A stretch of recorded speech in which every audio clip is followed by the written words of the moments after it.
Patuloy ang paghahatid ng tulong ng DSWD sa mga apektado ng bagyong Opong. Ang detalye sa report ni Noel Talakay ng BTV Manila. Abalang-abala ang ilang volunteers ng Luzon Disaster Resource Center sa Pasay City sa pag-segregate ng mga inumin na inilalagay sa family food packs. Ang ilang volunteers abala naman sa pag-repack ng mga bigas na tinawag nilang vacuum packing. 3 kilos ang laman ng bawat isang pack. Pag kumpleto na ang lahat ng mga goods, dediretso na ito sa conveyor para dito na ilagay sa isang box ng family food pack. Alam niyo po ang utos ni Secretary Rex Gatchalian sa ating pong departamento, dapat maging sapat yung mga resources ng DSWD. In fact, dyan po sa Luzon Disaster Resource Center at sa Visayas Disaster Resource Center sa Mandaue City, Cebu naman po, ay tuloy-tuloy yung pag-produce natin ng mga family food packs. Dito naman sa puting tent nakalagay ang mga nakahandang non-food items tulad ng hygiene kits, kitchen kits, clothing kits at sleeping kits.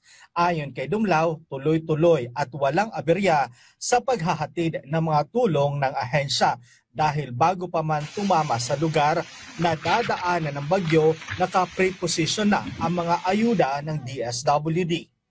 Sa katunayan, Director Cheryl, nung bago pa man po tumama si Bagyong Nando dyan sa Region 2, meron po tayo mga naka-preposition na mahigit 20,000 family food packs sa Batanes.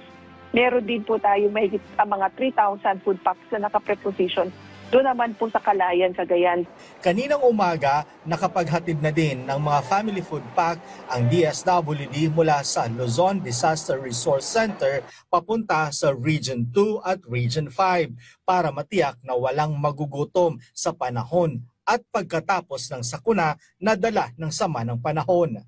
Ito po ay kasalukuyang ina-assist ng DSWD sa pamamagitan nga po ng mga food and non-food items nang sa gayon, matugunan yung kanila pong mga pangunahing pangangailangan. Batay sa tala ng DSWD, nasa 13,000 pamilya katumbas ito ng 48,000 na individual ang nananatili ngayon sa 797 evacuation centers sa buong bansa na apektado ng bagyong Mirasol, Nando at Opong.